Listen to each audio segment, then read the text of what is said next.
for a moment. Hard to do with the internet, but I'll get to that in a minute. That's how I understand these three names as doing something different in each case. Now, these are not exclusive. I'm not saying that Web 2 only exists in e-commerce or that that's its proper place. I'm not playing a kind of taxonomic game here.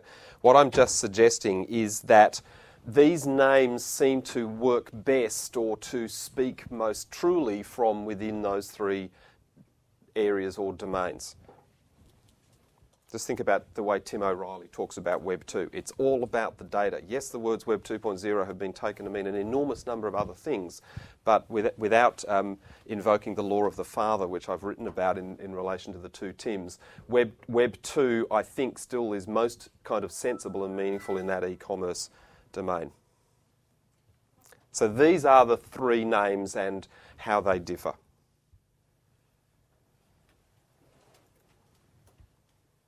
And why I want to present them is to think about the way they invoke different human techno-human relationships. So for me, Web 2 is this idea that humans now work for the database, except for the 400 million who work for Mark Zuckerberg. He might actually be a database. It's never actually been clear to me. So Web 2 gets us down into this kind of programmable web space where humans are, in a sense, the labourers for the database. The read-write web, which is, it was one of the more popular early names, and you see it a lot in the educational literature. It for me, has this sense of this immediate response. The web calls out to be changed. I love websites where there's a little button that says, here, click me and I'll allow you to change what you see on the screen. That, for me, is the kind of the essence of the read-write web. It's not just able to be written to. It calls out and says, please, change me. And I think at the third point, social media is all about disguising the technology. It's more a new social process. And that may be why I'm starting to like it a little bit better.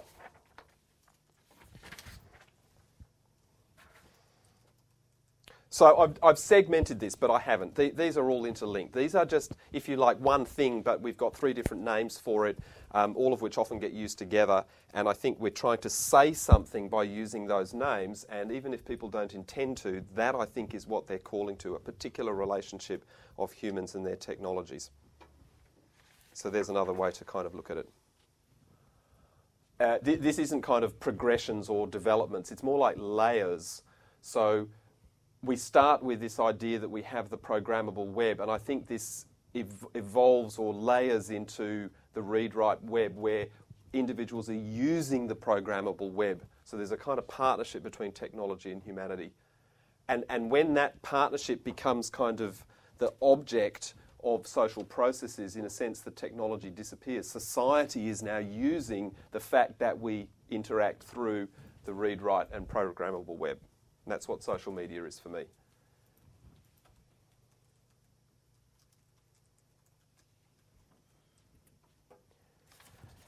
So why do I want to talk about social media, particularly in relation to teaching and learning? It allows us to slide away from technologies and skills, which is the ferment of so much discussion and research papers, all of which is very worthy and useful in and of itself, but I actually think is starting to miss something. It's starting to miss the invisibility of the technology. It's about media in the sense of like TV. No one says TV is technology except people selling 3D TVs. Okay? No one says radio is technology. So we don't really ask us if our students have kind of radio literacy, even though we might ask them to listen to the radio or assume that they do. So what I'm suggesting is that by talking about social media, we move into a place that's more about media as a kind of all-encompassing defining feature of the world. There's also some interesting ideas within social media about this knowledge work as granular specific tasks. So instead of a very large and all-encompassing knowledge task, it's like a whole series of little bits and pieces that can be done by many different people and then all interlinked in some way. This is not necessarily a good thing or a bad thing. It's just, I think, a state that we're moving towards. But I think most of all, when we're starting to kind of think about authentic assessment, what we're thinking about with media is audiences. And I've very rarely heard anyone in educational theory drawing upon media theory as a way of understanding what students do. There's a lot of cognitive psychology and behavioural psychology and perhaps even information systems thinking, but no one says, you know, essentially learning and teaching is all about, it's like media. And I started to think this not only when I was teaching media some years ago, but when students would come in and talk about what they'd seen on Oprah Winfrey that day as like, this is an interesting source of information to bring to an academic discussion about, you know, racism in Australia. And I'm thinking, hang on, there's something really different here about this mediated world that students live in. So maybe we now also need to think about what students do with online stuff in terms of information as communication. So that's, in a sense, why I'm talking about social media and some ideas about what I think it is. They're kind of sketched out there, of course. I can't go into in detail. So what's some of the context then for the course that I set up some years ago and that we've now started to change a little bit?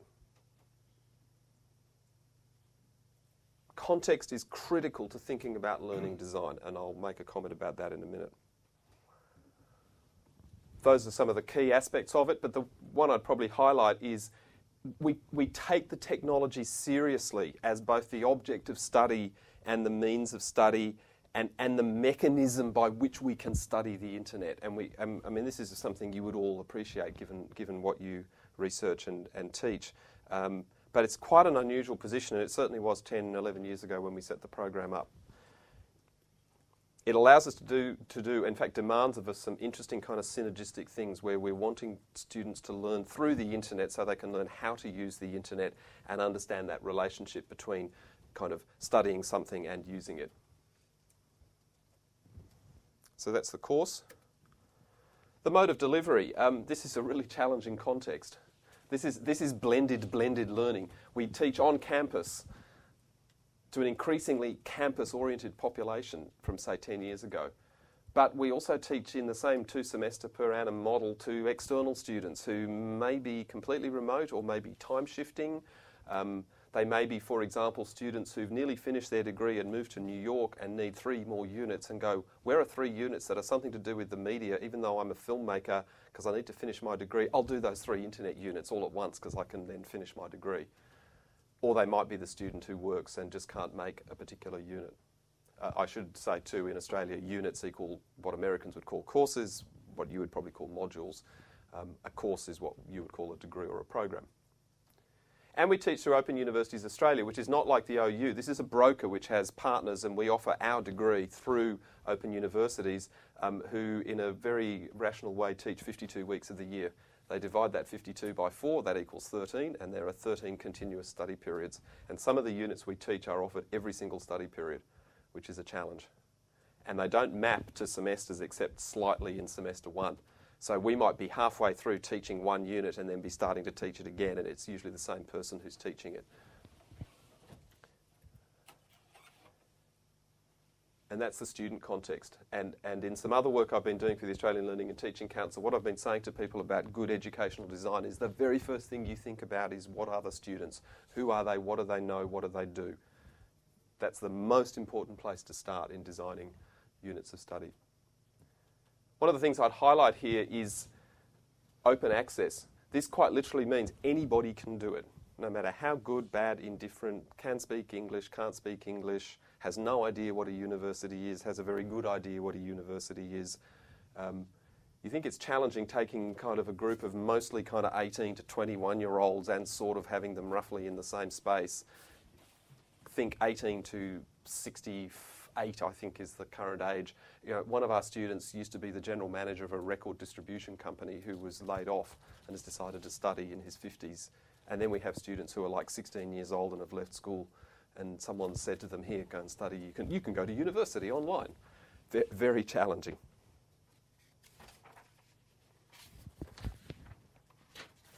One of the things that I should emphasise too is this question of place. And being here in Oxford, such a university kind of place, this mix of student cohorts and the modes of delivery over the last decade has taught us that space is not really the issue. You know, this endlessly trivial, you know, the internet makes distance irrelevant. Well, it might, but what it actually does is it changes how time works, because we use space to organise time by and large. I mean, we use time to organise space as well. But students' uses of time and the way they engage with learning materials is very different because they're studying online. And space is not irrelevant. It's just that the physical location is not there to give them cues. So one of the key challenges we face is students who are studying online are at university but have none of the cultural cues that we associate with being in a physical space. And that's particularly hard for students who already have no idea of what a university education is.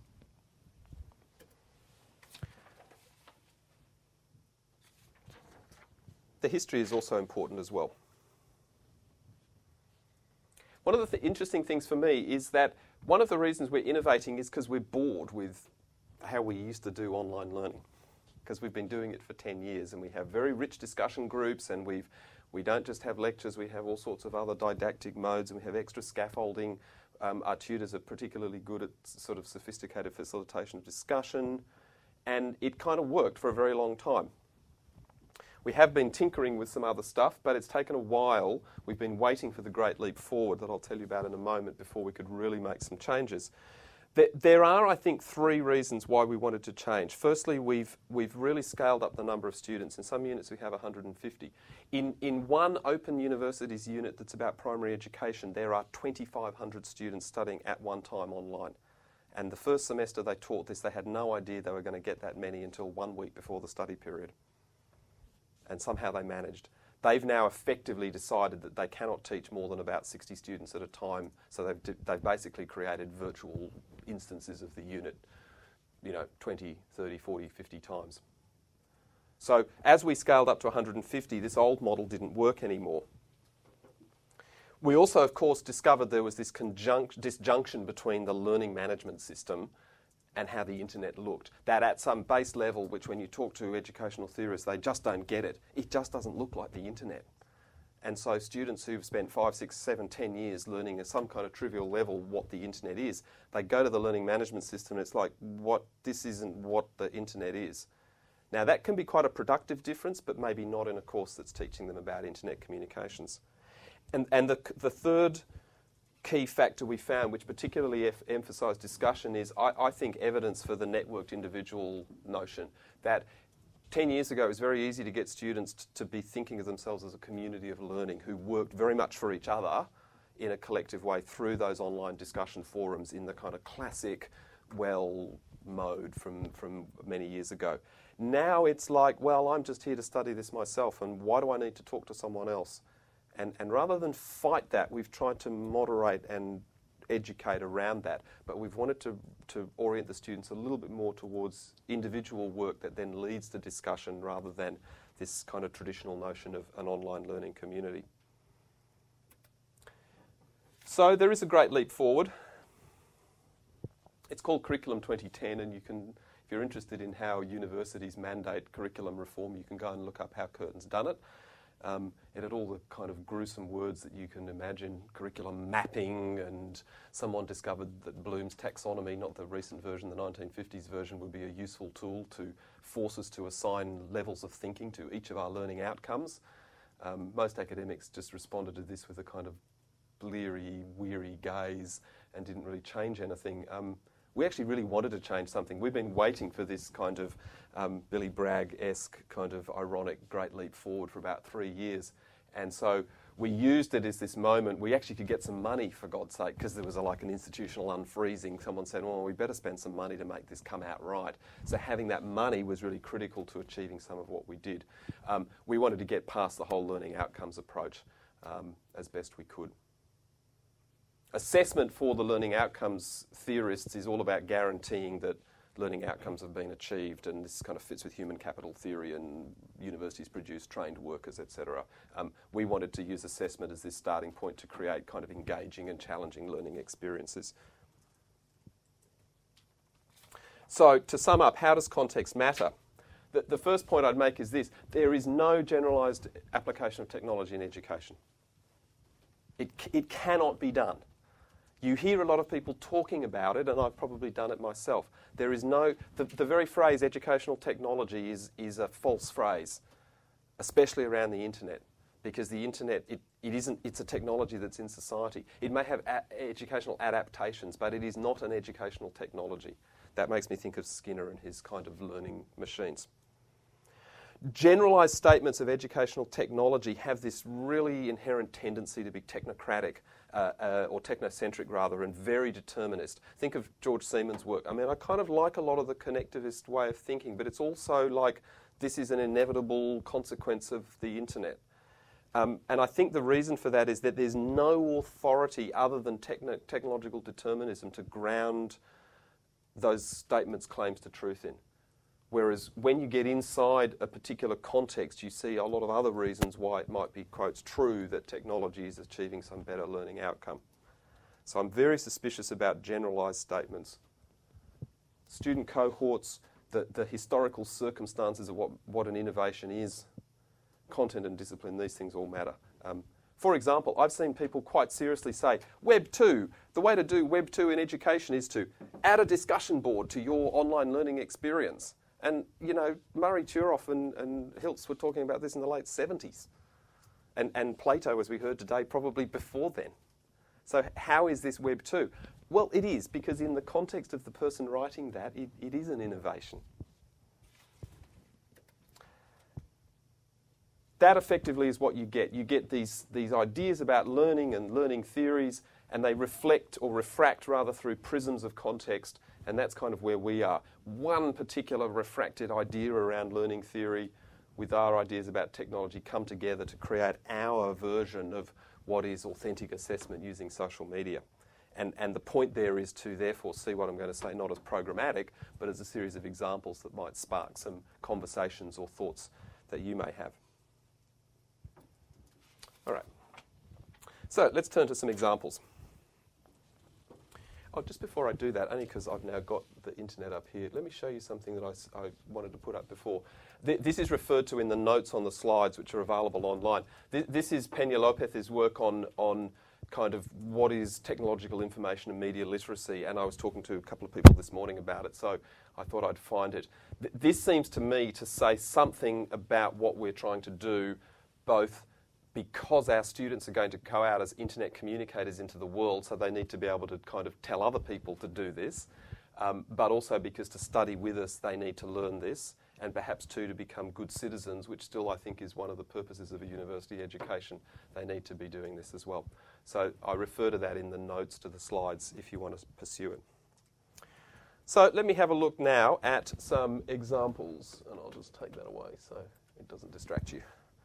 I'm going to talk about 3 units of study, and I'll give you a few other examples as well. I'd like to do more, but there isn't a lot of time. And in a curious kind of way, to do any one of these properly, I'd have to maybe spend like 25, 30 minutes doing a kind of ethnography of what it was to design this unit to get you right inside the arguments and the discussions and the planning process and the fact that we ran out of money and that someone was, you know, all that stuff which actually is why learning gets designed the way that it is. It isn't a kind of programmatic, we knew how to do it and we plugged the students in and out came a better score at the end, so we must have done it right, which is kind of what I'm going to tell you we did.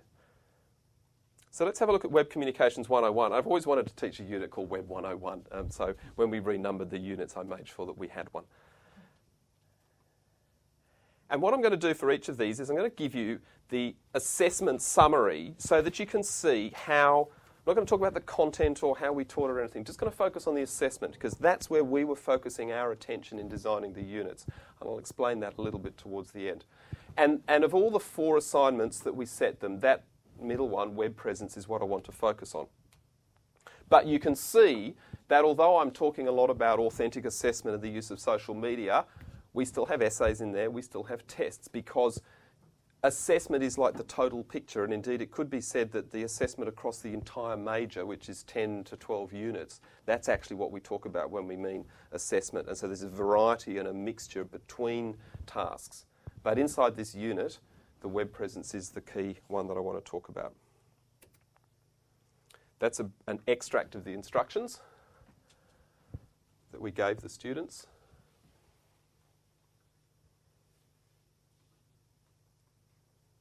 This is a good example of how net generation thinking and the whole, oh, these students know how to do this because they're the net generation, is completely false. Some of them know how to do it. Some of them are already doing it. Some of them don't like having to do it again, and lots of the others have no idea how to create a web presence online. So we obviously want them to learn that.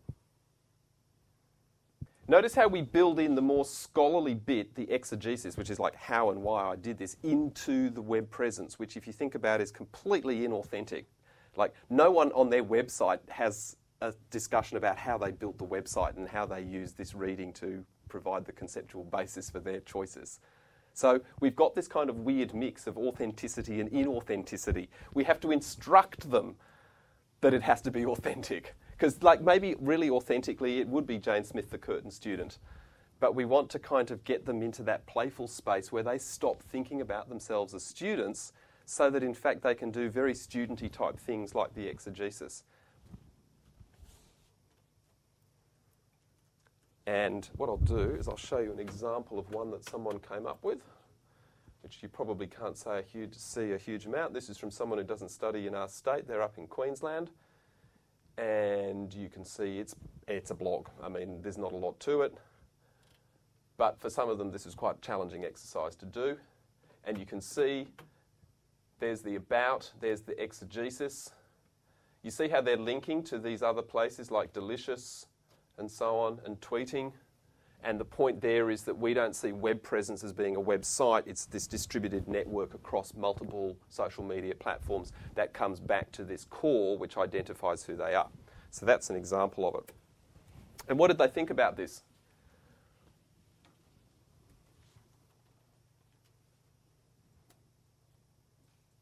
The web presence assignment has provided me with many hours of research. This is fundamentally about formative assessment. To be honest with you, I don't, and most of my colleagues sort of don't, but we don't believe in summative assessment. This is about learning, and learning happens when you get assessment tasks because of the way universities work. But it made them think. I particularly like that one. I've developed a new form of self-censorship as I'm now mindful of what I'm placing online. Well, I think, well, if that's the only thing they learned, that's probably a good outcome. So these are people, this is what they wrote in some of their exegeses. So they seem to have liked it. They seem to have learnt something from it. So some PMIs about it.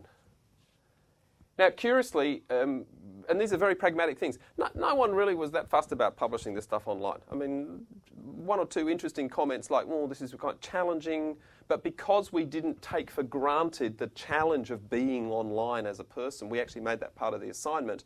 They kind of trusted that we knew what we were doing. And we gave them options and ideas about how to manage their uncertainties. And whilst students were basically more enthusiastic, what I like best reported from the unit controller and the tutors is they didn't get into that, so what do you really want us to do type stuff that you get when you've set them essay questions. They kind of went, oh, okay, these are instructions and we'll just kind of go with it. So that was for me a test of its authenticity, was that it led them towards more learning rather than to kind of recursive loops of, yes, but just tell me what you want me to do. That said, we had some trouble with students, or students had to be led into the task. They didn't see it as natural. We had to get them past that point, which perhaps tells us that the interesting thing about social media use is you can't just plug it in and expect it to work. It has to be built in across many units, perhaps a whole course. As I've said before, we had these artificial constraints. Now, what we loved was the way students, completely unprompted, started sharing what they were working on through Twitter, because we also taught them how to use Twitter. And so what you got was peer learning, and we didn't have to tell them to do that. And it wasn't peer learning like, yeah, I'll work with my study buddy who I trust. Curiously, Twitter actually seemed to make them feel like they could share it with everybody, you know, using hashtags and stuff. They all could see what everyone else was working on. So let me have a look at Net 102. That's the assessment summary. This is an iteration. This is a new version we're trying, so some of this is in prospect. We did have the learning conversations and the learning tasks as one whole portfolio task that got done twice. The students got insanely confused. They couldn't kind of distinguish between talking in discussion groups about things and doing things. So We went with what they thought the distinction was, which was to have 2 separate assignments. So let me focus on that one. You should note too, one of the reasons this works is because of this one. Because we've got this integrative assignment at the start, that a learning tasks portfolio tends to not have much discrimination in it. You're either doing it right or you're not. It's hard to get the students past a kind of a small range of quite high scores. So how, if one of our jobs is to array students roughly from quite good to very good, we use these more sophisticated, challenging tasks.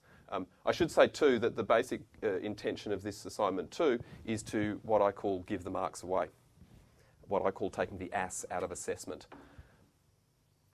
Very good reason for that. Assessment is not just, are they any good? Assessment is keeping these students in the unit of study. Not because we need the money, because we get the money anyway, but because as an open university educator, we lose something like 30% of the students at that first assignment because they're so freaked out by it. So we try to set up a task that's quite rich and productive, but which we don't care if we give a lot of 18 out of 20s. Because we keep them going, and then we start to show them that it can get harder, and that's okay, because they can learn more as they go. These are the sort of instructions we set. Let me go to here. There you can see the sort of topics that we set. Dating, intimacy and sexuality. I want my MP3.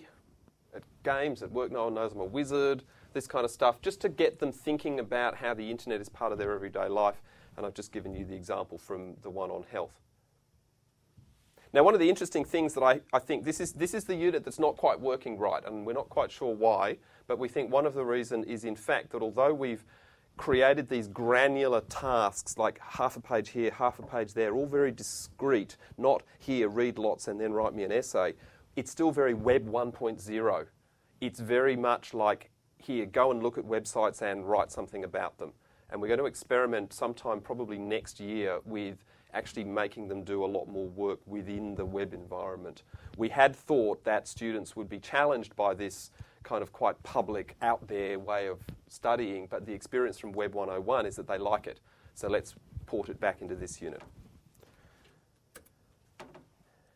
Now, this is more about how students, rather than how they do social media directly, what are their views on some of the kind of specific features of social media work, one of which is that it's quite granular, small tasks. And they actually say something really contradictory and scary in the survey, which is that, yes, they really like having things broken down into small tasks and that this made them, kind of motivated them to work. But no, we didn't actually do all of the tasks. And I don't quite know how students in a survey could say that consistently. But I think what they're exploring there is a notion of themselves as an ideal good student and then who they are as the real student. But it does suggest to us that having small tasks rather than here, spend 6 weeks reading, then write an essay, which we know probably 85% of undergraduate students will write that essay 2 days before it's due. They like being, in a sense, constrained to work little bit by little bit. What we haven't got right is explaining to them how to do it and how to make it work. So in a sense, they're learning and we're learning how to make this work too. But one of the things that they didn't like, I think, is that rather than giving them tasks that are grains of sand, we've given them tasks that are grains of rice. So as they get into it, it takes more and more time and gets bigger and bigger, and then they worry that they need to do more to get a good mark. So rather than what we thought, which is that here's a little crisp task you can do in like 3 hours and learn something from, we've given them a task where they get into it and it just gets bigger and bigger and bigger. So it's not actually as granular as we thought. Sorry, I'm getting ahead of myself on the screen. Here's an interesting point. Why do we have to do it as this like learning portfolio? Because the damn university says we can only have 4 assignments. And they won't approve the unit if it has 7, even if 3 of them are like little micro assignments. And this is because someone somewhere used to set their students 14 assignments, you know, 1 every 3 days, and so we have to stop them from doing it, so everyone can't do it.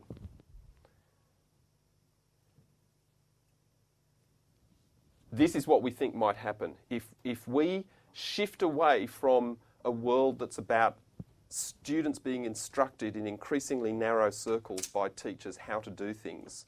Like the more we tried to help them to do it, the more instructions we gave them, the more they didn't understand it. So we're wondering if maybe we need to back off the instructions and free the space up in that kind of social media way that's like, here, just try it and see what happens. Probably isn't going to break. So that's what we're going to be interested in. But we have discovered empirically that, it's what we know, but empirically grades do motivate, except for this slightly irritating about 15 to 20% who I think are very highly motivated older students who go, no, we're not motivated by grades. And the third example I want to show you is going on right now, and you may actually like to go away this week and participate in our online conference, where, if you can see, we had 4 streams, which the techies didn't actually manage to get up into the menu. Communities, early virtual communities, identity and social networks. Every student put a conference paper up into this site, and they are now having conversations right now over a 3-week period about each other's papers.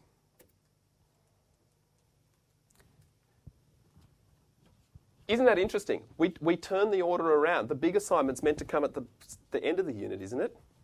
We got them to do it by week 6. Because that fits the model of the conference where the majority of the work has to be done before you go, at least if you're inexperienced. If you get experienced, you write your paper when you're there. But in this online conference environment, everything has to proceed from that point there. Students quite like that, actually. From what we hear, they don't like the big assignment at the end because they don't know whether they're going to pass until the end. Most of these students knew by week 6-ish that they were going to pass the unit. That kind of freed them up to kind of get interested in what was happening. A couple of things. One of the things we're doing in this unit is consistently telling students at every point of the unit how much time they've got to spend.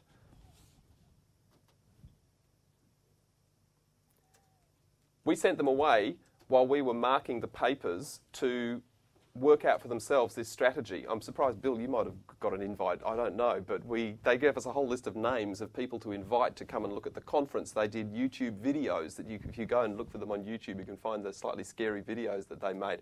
They were doing a lot of stuff with Twitter. They were building on the skills from Web 101, and we didn't actually really tell them very much about how to do this. We kind of monitored, but let them run free with it. And we have had some external people look, perhaps not as many as we would like. So what did the students think about this?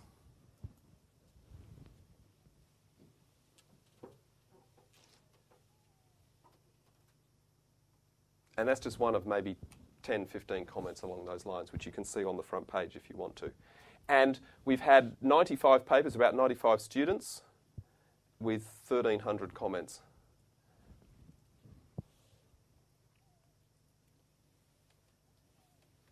And most of the comments are not great paper. I'm impressed with the level. In fact, at times you have to kind of like, oh, don't be so critical, please. Don't point out why they should be reading these 5 other sources that you found, but they didn't know about. And this is a comment from someone who visited from outside. I'm not quite sure how she found the conference.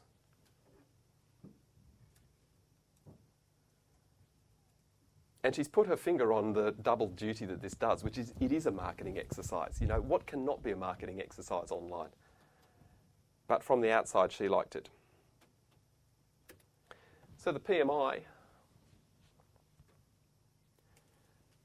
The conversations that I've read, I've not had time to look at them in detail. These are so far and away better than those terrible routine confinement conversations in discussion groups. I cannot believe how much more sophisticated they are from basically the same sorts of students year in, year out. We actually have one major problem, which is that the students don't really understand how bad their writing is. And that's, I think, our problem to do with the very variable quality of the students. And so the problem is not that they want to put poor stuff up. It's that when we give them papers that are full of, you must change this, you should change that, they go, oh, but I thought I was really good at writing. And that's something we need to work on, which is about that trust that you need to build with your students.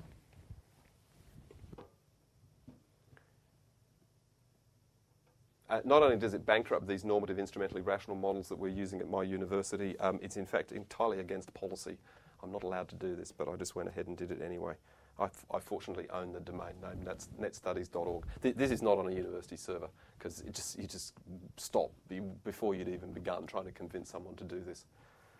There's been no dramas, no one said anything rude or any of that stuff that the risk managers worry about. It's all worked fine. A few other things that we're doing. The wiki that I'm talking about, this is an example here. Let me go back one page. You can see these are all the review. We got students to do a review of social software. We gave them an example, my template, and then we got them to do it. Unanticipated consequence of using wikis, where we said no one can write to anybody else's page. They parallel played. They learned by watching each other's stuff. You could see the development through the revisions of people looking at things and then going back and changing what they did. We had no idea this was going to happen, because it's like, this isn't how you meant to use a wiki, but I'm going to just have to cancel that.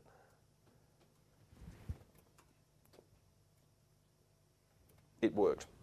Slideshare. Now this was interesting, because Slideshare is a place where fools like me just put our boring slides up, and really if you haven't been there you can't see what they're for. This is what this student did. They had to do a policy primer. They were doing a unit on governance and regulation, which is the most tedious subject on earth, but some of the stuff they did using Slideshare to be creative rather than write policy documents, which is what we used to get them to do, was much more fun and enjoyable. And some of these got some very high hits from people on Slideshare. And that was very nice to the students. They went, oh, look, lots of people are watching my thing. So that's another example. Okay, so if you want to follow up, Tama Lever runs Web Communications 101, and he can tell you in a whole lot more detail through his SlideShares and his blog stuff that I haven't been able to cover. Tama is a tremendously talented young academic who's working in that space between social media as an intellectual and university as an intellectual. There's the conference website. And if you want to find out more about the department, there's our website, which when you go there will be redirected somewhere else. And the trouble I had getting the university to get a redirect from some endless long string to something that actually worked in media terms. Universities don't really get the internet in a lot of places. So, some conclusions. Does it work? Yes, it works at some simple level, and I think you probably don't need convincing of this, but there's a lot of resistance from academics that I speak to who go, but this couldn't possibly work. It's so difficult, the students won't do it, they don't get it. Even allowing for the particularities of our context, yes, this stuff works. But there is a process where we have to get the students through to the point where they understand that the network screen is the locus of their assessment. That screen is not a point where you submit a traditional assignment through it to some lecturer sitting miles away from you. The screen is where you do the assignment, the assessment. And it works when you design the assessments correctly. So to give you an idea of what I mean by the network screen, and this is a very simplified diagram, effectively that screen multiplies the audiences at the same time. So you've got the internet, which is kind of like an audience in and of itself. This is something I want our students to understand, is that they are internet contributors. They're building the internet. The screen, of course, communicates back to the student in a way that a traditional assignment does not, certainly not an exam or something like that. So here we perhaps see the read-write web returning for each individual student. And as I said, assessment is the key design strategy. When we design our units, mostly what we do is we start by saying, what's the big assignment we want them to do and why are we getting them to do that? How do we make it authentic and how do we build everything else around it? We almost never now go, what are we going to talk about in week 1? What are we going to talk about in week 2? And you'd be surprised how many academics still use that approach.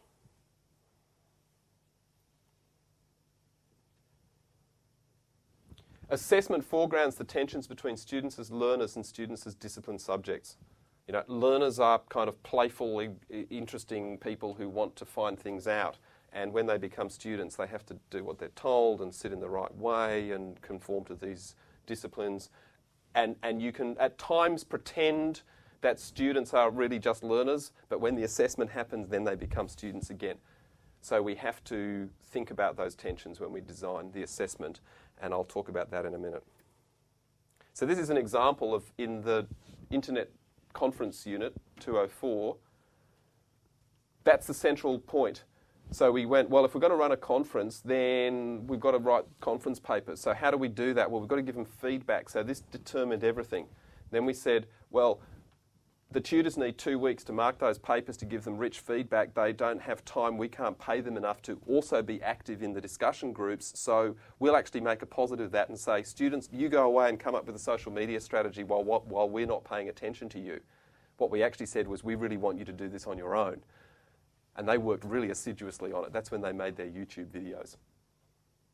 And then, of course, we don't just want the conference to happen, we want to review and extend the learning. How we did that was, we actually said, go and read the Wikipedia entry for virtual community.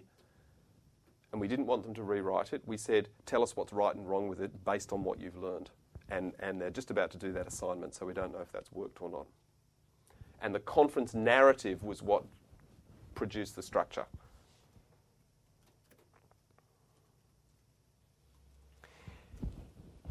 And there is a history to authentic assessment which starts with probably Biggs and the whole idea that you align the assessment with what you want the students to learn, which seems self-evident but obviously wasn't when Biggs wrote that in the 70s.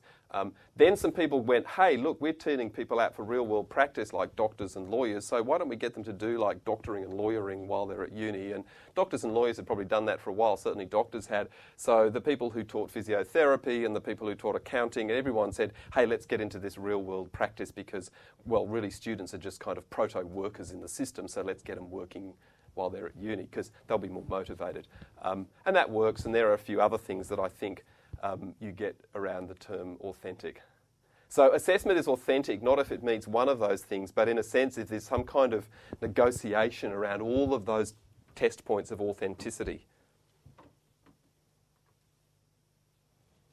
And I think, therefore, real authenticity is not an a priori. You can't say, because our people are going to design websites, if we get them to design websites at university, this is authentic. It's actually a negotiated compromise where basically students have to pretend that they're not students and teachers have to stop teaching, and somehow you have to trust each other that when you reoccupy those roles of student and teacher, with the teacher telling the student how well they've done, that it's all going to work out. And that may be the challenge for us at the end of this conference, because it's still kind of caught up in the excitement of the moment and that whole social media buzz. Towards the end of semester when they get their marks, we may have a very different reaction from them. We'll see. And that's how I understand it. This is my first attempt to kind of structure this as a diagram, and it doesn't really work. But you can see these kinds of lines of force leading into authenticity.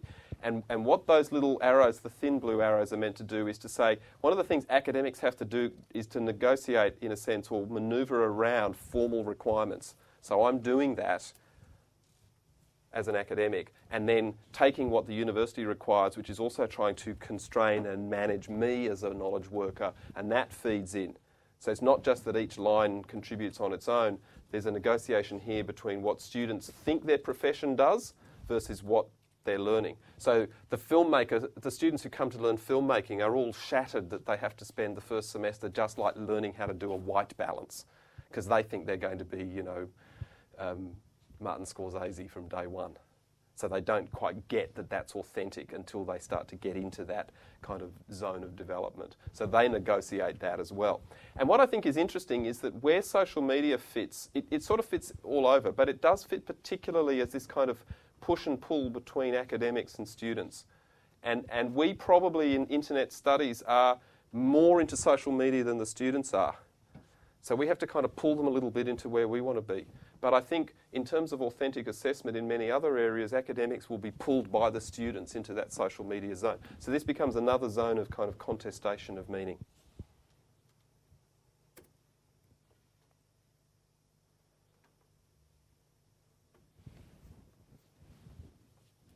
So to sum up, I think social media is a mindset. It's not technology. It's the world in which students behave because of the consequences of the technology. That's why I like social media over Web 2 now. And the mindset is about the public exchange and networking of ideas and knowledge work. If someone is using a browser in a web, on the web, on their computer, and doesn't know that they're using a browser, are they illiterate or highly literate? Rebecca will know what I'm talking about. The post-structuralist in me says they're highly literate because they're not seeing the browser anymore. There may be other things that are challenging for them and we need to understand, but I actually see not seeing the technology as one of the steps forward to its use in higher education. What they don't see is that that social media that's theirs is also ours, and I don't mean let's all run onto Facebook and see what our students are doing. I don't think they see the depth of knowledge work, and they need to understand that technology is not a magic black box. And to return then to finish off, why social media? If you're going to use social media in teaching and learning, these are the things to look for. They're not necessarily the things that we immediately think of. Particularly when you read the literature from at least from the last, say, 3 or 4 years ago, there's a lot of vague generalisations about social media. These are, I think, are the things to look for. Parallel play, aggregation, networking. Collaboration can be teamwork, but I actually think there's a different kind of collaboration enabled by social media. And I think conversations are not the sort of traditional form of a conversation which we had in tutorials and then we ported over into discussion groups and maybe real-time chats, and which increasingly under certain pressures we're thinking, well, that's what we can do now with broadband and AV. In fact, conversations are better to be had between a student and themselves, or maybe through these linking together of individual statements in that classic kind of blog and referring way. And I'm drawing on Axel Bruns and Mark Barnish's work in Social Media State of the Art, which if you haven't read it, you should, for how participation creates content effectively. Low thresholds for participation, the equipotential for contribution, not one person is not the power user and everyone else kind of looks on. Everyone has to have equal potential. And ownership of process, which of course is the most challenging thing to do in education, but the most rewarding. And granular tasks that contribute, satisfy and complete discreetly. I'm starting to think through some notions of kind of the desiring of completion, that students like to finish things. And so if you give them big tasks that take a long time to finish, it can be challenging for them. If you give them small tasks that can be completed, they get the satisfaction from it and then build to a next task. That may be a way to use social media. And of course, what you're seeing in this is these things can actually all be done without any technology. So what I'm suggesting is that social media is a mindset about doing knowledge work in certain ways that can be ported into education, whether you're using the internet or not. It's just that the internet makes it a whole lot easier. So thank you very much, and I'll take some questions if you have any.